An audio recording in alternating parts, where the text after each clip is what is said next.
Hi friends, welcome to Varaha's kitchen. ఈరోజు special recipe వచ్చేసి egg dum biryani. ఈ ఎగ్ దమ్ బిర్యానీ సింపుల్గా రెస్టారెంట్ స్టైల్లో ఎలా తయారు చేసుకోవాలో ఈ వీడియోలో చూద్దాము. మనం ఈ ఎగ్ దమ్ బిర్యానీని చేసేటప్పుడు కొన్ని టిప్స్ పాటించేస్తే పర్ఫెక్ట్ టెక్స్చర్తో చాలా టేస్టీగా వస్తుంది. ఇంక లేట్ చేయకుండా తయారీ విధానం ఏంటో చూసేద్దాము. ముందుగా బౌల్లోకి 2 గ్లాసెస్ రైస్ తీసుకోవాలి. బిర్యానీ కోసం బాస్మతి రైస్ని తీసుకుంటే చాలా బాగుంటుంది. లేని వాళ్ళు నార్మల్ రైస్నైనా తీసుకోవచ్చు. ఇలా తీసుకున్న రైస్లోకి వాటర్ వేసుకుని 2-3 సార్లు శుభ్రంగా వాష్ చేసుకోవాలి. ఇలా వాష్ చేసి పెట్టుకున్న రైస్లోకి డబుల్ క్వాంటిటీలో వాటర్ వేసుకోవాలి. 2 గ్లాసుల రైస్కి 4 గ్లాసులు వాటర్ వేసుకోవాలి. ఇలా వాటర్ వేసుకున్న తర్వాత హోల్ స్పైసెస్ అన్నీ వేసుకోవాలి. 2 యాలకులు, 4 లవంగాలు, చిన్న దాల్చిన చెక్క ముక్క, 1 స్టార్ ఫ్లవర్, జావిత్రి, కొంచెం షాజీరా, 2 బిర్యానీ ఆకులు వేసుకోవాలి. అలాగే రుచికి తగినంత సాల్ట్, 1 స్పూన్ ఆయిల్ వేసుకొని బాగా కలుపుకొని స్టవ్ మీద పెట్టుకొని ఉడికించుకోవాలి. మనం బిర్యానీ కోసం రైస్ని 70% ఉడికించుకుంటే సరిపోతుంది. ఎక్కువగా ఉడికించుకుంటే బిర్యానీ ముద్దగా వచ్చేస్తుంది. మనం రైస్ని చేతితో చెక్ చేసి చూస్తే మధ్యకి ముక్కగా విరగాలి. అప్పుడే మనకి రైస్ కరెక్ట్గా ఉడికినట్టు. అప్పుడు స్టవ్ ఆఫ్ చేసుకోవడమే. స్టవ్ ఆఫ్ చేసిన వెంటనే స్ట్రైనర్లోకి రైస్ అంతా వేసుకొని వాటర్ని స్ట్రైన్ చేసుకోవాలి. ఇలా రైస్ని స్ట్రైన్ చేసుకోవడం వల్ల రైస్ అనేది మెత్తగా రాకుండా పొడిపొడిలాడుతూ వస్తుంది.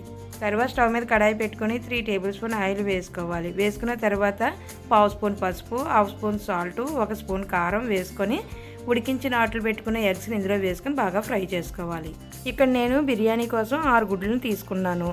మీకు ఎన్ని కావలిస్తే అన్ని తీసుకోవచ్చు. ఇలా మధ్య మధ్యలో గుడ్లను కలుపుతూ బాగా ఫ్రై చేసుకోవాలి. ఇలా ఎగ్స్ పైన లేయర్ ఫామ్ అయ్యి క్రిస్పీగా వస్తే ఒక ప్లేట్లో తీసుకొని రెడీగా పక్కన పెట్టుకోవాలి.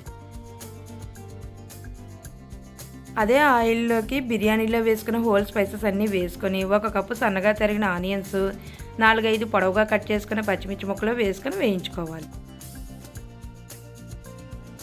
ఇవన్నీ కాస్త వేయించుకున్న తర్వాత 1 స్పూన్ అల్లం వెల్లుల్లి పేస్ట్ వేసుకొని పచ్చివాసన పోయే వరకు వేయించుకోవాలి. ఇవన్నీ బాగా వేయించుకున్న తర్వాత 1/2 స్పూన్ గరం మసాలా, 1/2 స్పూన్ జీలకర్ర పొడి, 1 స్పూన్ ధనియాల పొడి, 1/2 స్పూన్ బిర్యానీ మసాలా, రుచికి తగిన సాల్ట్ వేసుకొని 2 నిమిషాల పాటు లో ఫ్లేమ్లో వేయించుకోవాలి. మనం గుడ్లు వేసుకునేటప్పుడు కారం వేసుకొని వేయించుకున్నాం కాబట్టి మీరు తినే కారానికి తగ్గట్టుగా ఇక్కడ కారం అనేది యాడ్ చేసుకోవచ్చు. ఇందులోనే కొంచెం పుదీనా ఆకులు, కొంచెం కొత్తిమీర, ముందుగా వేయించి పెట్టుకున్న ఎగ్స్ని కూడా వేసుకొని బాగా మిక్స్ చేసుకోవాలి. మిక్స్ చేసుకున్న తర్వాత 2 నిమిషాల పాటు మూత పెట్టుకొని ఉడికించుకోవాలి. 2 నిమిషాల తర్వాత ఈ ఎగ్ మసాలాను వేరే ప్లేట్లోకి తీసుకోవాలి. నేను ఫ్రై ఆనియన్స్ అనేది ముందుగా వేయించుకొని రెడీగా పక్కన పెట్టుకున్నాను. మనం బిర్యానీని దమ్ చేసుకోవడానికి అదే కడాయి అయినా వాడుకోవచ్చు, లేకపోతే వేరే కడాయి అయినా పెట్టుకోవచ్చు. మనం కడాయిలో ముందుగా ఉడికించి పెట్టుకున్న రైస్ని ఒక లేయర్గా వేసుకోవాలి. చూడండి, రైస్ అనేది వేసేటప్పుడు ఎంత పొడిపొడిలాడుతూ వచ్చిందో. ఇప్పుడు ఇందులో కొంచెం ఫ్రై ఆనియన్స్, కొంచెం కొత్తిమీర, పుదీనా, సగం ఎగ్ మసాలాను కూడా వేసుకోవాలి. మనం బిర్యానీ చేసేటప్పుడు సాల్ట్, గరం మసాలా అనేది కరెక్ట్గా సరిపోవాలి. అప్పుడే చప్పచప్పగా లేకుండా బిర్యానీ అనేది టేస్టీగా వస్తుంది. ఇలా ఒక లేయర్ వేసుకున్న తర్వాత మరలా రైస్, కొంచెం ఫ్రైడ్ ఆనియన్స్, పుదీనా, కొత్తిమీర, ఎగ్ మసాలా వేసుకోవాలి. ఇలాగ ఎన్ని లేయర్స్ వస్తే అన్ని లేయర్స్ వేసుకోవాలి. మనకి బిర్యానీ అన్నది హోటల్, రెస్టారెంట్ స్టైల్లో రావాలంటే బాస్మతి రైస్ అనేది తీసుకోవాలి. మనం మంచి ఫ్లేవర్ కోసం 2 టీ స్పూన్ల నెయ్యి అనేది యాడ్ చేసుకుందాం. అప్పుడే బిర్యానీ అనేది మంచి ఫ్లేవర్తో టేస్టీగా వస్తుంది. బిర్యానీ కలర్ఫుల్గా రావడం కోసం నేను కొంచెం పసుపు వాటర్ని వాడుతున్నాను. ఈ ప్లేస్లో మీరు సాఫ్రాన్ వాటర్నైనా వాడుకోవచ్చు.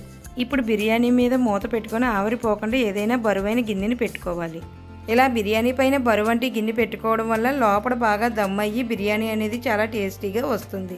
లో ఫ్లేమ్లో 10 నిమిషాల పాటు దమ్ చేసుకోవాలి. 10 నిమిషాల తర్వాత మూత తీసి చూస్తే బిర్యానీ అనేది దమ్ అయిపోయినట్టే. ఇప్పుడు స్టవ్ ఆఫ్ చేసుకోవడమే. ఇప్పుడు బిర్యానీ అనేది స్లోగా కింద నుంచి పైకి టర్న్ చేస్తే పర్ఫెక్ట్గా బిర్యానీ అనేది రెడీ అయిపోయినట్టే. ఇంక లేట్ చేయకుండా ఈ వేడి బిర్యానీని సర్వ్ చేసుకుని మీ ఫ్యామిలీతో ఎంజాయ్ చేయండి. చూసారు కదా, సింపుల్గా రెస్టారెంట్ స్టైల్లో ఎగ్ బిర్యానీని ఎలా తయారు చేసామో. అలాగే మీ ఇంట్లో కూడా ట్రై చేసి ఎలా వచ్చిందో నాకు కామెంట్ చేయండి. ఈ వీడియో నచ్చితే ఒక లైక్ చేసి ఇలాంటి టేస్టీ అండ్ సింపుల్ రెసిపీస్ కోసం మన ఛానల్ సబ్స్క్రైబ్ చేసుకోండి.